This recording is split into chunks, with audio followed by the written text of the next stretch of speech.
Сәлем. Алматыда есірткіге мас күйінде ұсталған Төреғали Төреәлінің құқығын кім қорғап жатыр? Оны бастамас бұрын каналға тіркеліп лайк басып комментарий жазуды ұмытпаңыздар. Алматыда есірткіге мас күйінде ұсталған Төреғали Төреәлінің құқығын кім қорғап жатыр?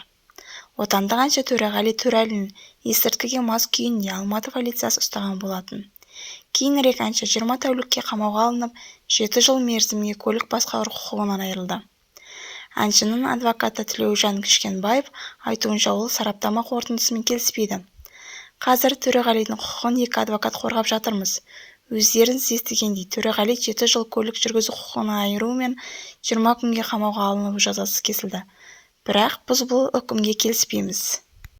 Оның қан тапсыру арқылы сараптамадан қайтадан өтуге толықтай құқығы бар. Бірақ сот уақыт бермеді. Біз тәуелсіз сараптаманың қорытындысын күтіп отырмыз.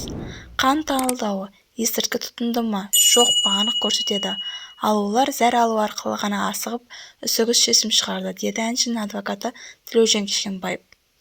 Соңына дейін тыңдағандарыңызға рахмет. Лайк басып комментарий жазып каналға тіркелуді ұмытпаңыздар.